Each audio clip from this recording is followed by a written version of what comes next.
Hello there, how's it going? This is my 14th recording for the book Atomic Habits, and in this video, we will begin chapter 7, The Secret to Self Control.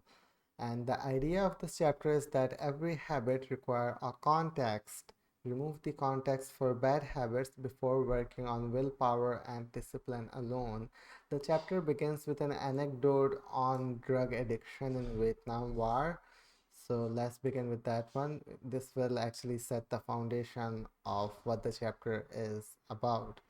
While visiting the troops, they had learned that over 15% of US soldiers stationed there were heroin addicts. Follow up research revealed that 35% of service members in Vietnam had tried heroin, and as many as 20% were addicted. The problem was even worse than they had initially thought. And when the soldiers actually returned, most of them, almost all of them, quit their addiction without much discipline and willpower. So, in a finding that completely upended the accepted beliefs about addiction, approximately 9 out of 10 soldiers who used heroin in Vietnam eliminated their addiction nearly overnight. How did it happen? Normal people who were not heroin addicts, they went to war, they became addicted to heroin, but when they came back, they they quit their addiction.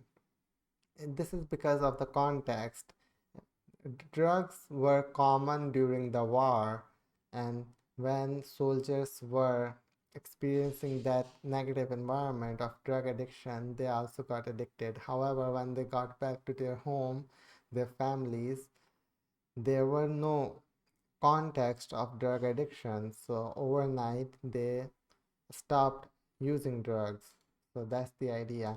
In Vietnam, soldiers spent all day surrounded by queues triggering heroin use. It was easy to access. They were engulfed by the constant stress of war. They built friendships with fellow soldiers who were also heroin users, and they were thousands of miles from home.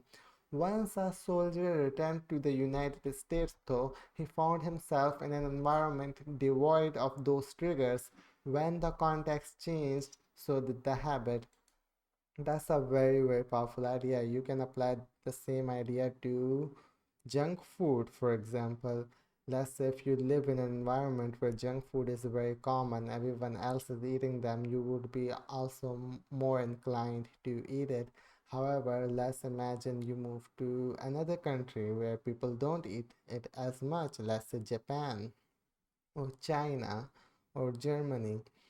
If you go there and you won't see the cues triggering the junk food, you won't see the cues, so that would be much easier to stop eating junk food. But the problem is that most of us cannot leave our country at will, but we can always take a steps to change the context, to try to limit the exposure of bad habits. We can always work on it. So this chapter is very similar to the previous one, chapter 6. Motivation is overrated, the environment matters more. This one, and it's the same idea. Their environment was highly negative, so that's why they got addicted to drugs. But when they came back to their family, their normal life. They didn't think much about using drugs. So let's move on to the next section. Do more with less discipline. When scientists analyze people who appear to have tremendous self control, it turns out those individuals aren't all that different from those who are struggling. Instead, disciplined people are better at structuring their lives in a way that does not require heroic willpower and self control. In other words, they spend less time in tempting situations. Yeah, that's a very powerful idea, very powerful idea. If you go to a room of a hardworking student, it will be very neatly organized, right? He will have all the notes completely organized, all the books. His If you check his phone will also be very neatly organized. You won't find video games or social media in his phone. So successful people have actually created they have structured their environment in a way that they don't have to choose between good and bad. That's the idea. If you can remove the option of choosing bad, then you are making your life much more efficient. The people with the best self control are typically the ones who need to use it the least. So, perseverance, grit, and willpower are essential to success. But the way to improve these qualities is not by wishing you were a more disciplined person, but by creating a more disciplined environment. Yeah, make a more disciplined environment. So, when you actually get into a tempting situation, you will have willpower or discipline to say no to those things. But if you spend the whole day saying no to small things, then you are wasting your energy. Once a habit has been encoded, the urge to act follows whenever the environmental or internal cues reappear. Yes, that's a very powerful idea. So for example, if you have been playing video games a lot in your lifetime, so if whenever you see a PC, a gaming PC or a console, you will get an urge to play it. Environmental or internal, so it can also be internal. So whenever you are feeling bored, for example, you will get the urge or temptation to play video games. So it's not just external environment, but also the internal one. Whenever you have the same feeling of boredom, you play video games, or people who are bored, they sometimes use phones, check social media. So it's both environmental or internal. So it is very, very important to not fight those urges, but to eliminate the option from your environment. This is a very powerful idea. Bad habits are autocatalytic. Really, really nice word, autocatalytic. The process feeds itself. They foster the feelings they try to numb. Exactly, they foster the feelings they try to numb. You feel bad, so you eat junk food. Because you eat junk food, you feel bad. Watching television makes you feel sluggish, so you watch more television because you don't have the energy to do anything else. It's a downward spiral.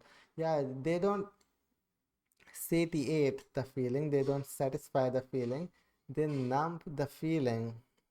That's a very, very powerful idea. You can never have enough social media, right? There's not a limit to it. They will numb your boredom, but next time you are bored, you will use it again. So it's a good idea to quit it and do something more productive with your life. You can break a habit, but you are unlikely to forget it. Exactly. You can't forget your past, can you? That's a very powerful idea. You can't just forget your past. The habits, if you think about them, they are your past memories, and you can't just erase your past memories at will. So you can't forget a bad habit, but you can break it. You can break it, but you can't forget it. So for example, if you were fat in the past, but now after working out you have been able to lose weight, but you will still have the memory that you used to be fat. That's the idea. You can't forget your past. So that's why relying on willpower and discipline is not a very good approach.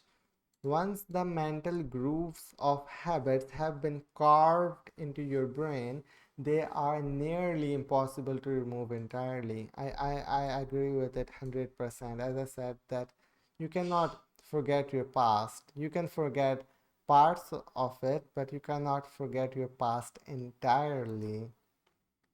You know what you did 2 years ago, 5 years ago, 10 years ago. They are part of you. So it's important to try to change your environment instead of just saying, I will not repeat who I used to be. That's your past identity. You can't just let it go that easily.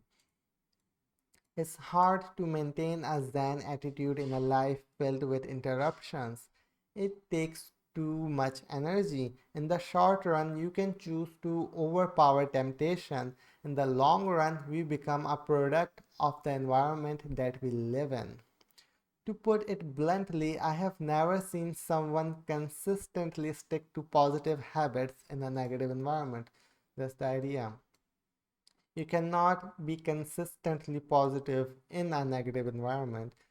Robert Greene also talks about this in his book 48 Laws of Power and in also the book Laws of Human Nature, that we become a product of our environment.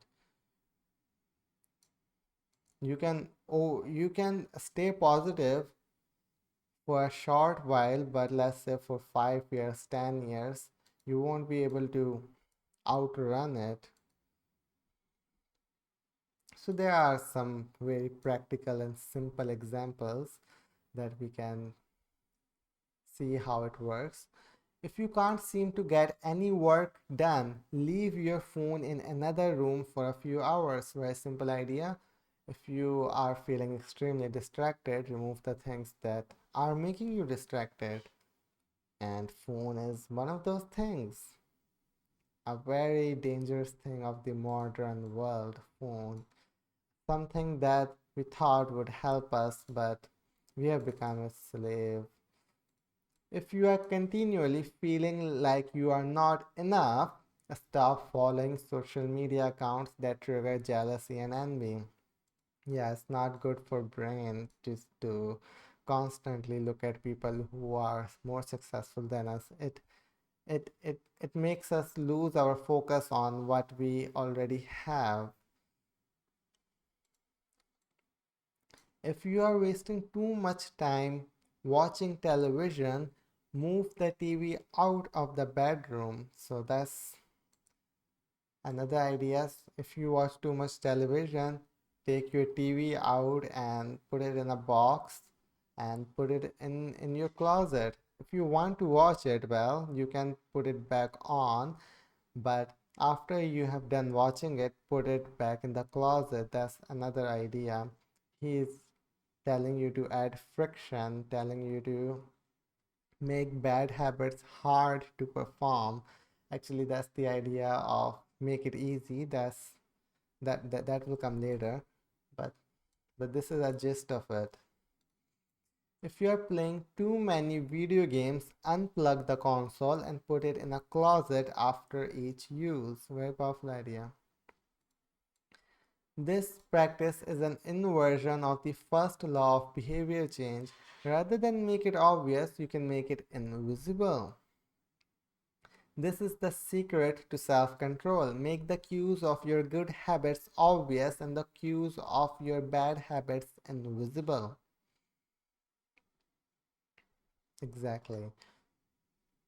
Take an account of your day, see what things you are doing but you don't want to do, and try to make them difficult. That's the idea. Try to make them difficult. They got addicted to drugs because it was easy to do drugs.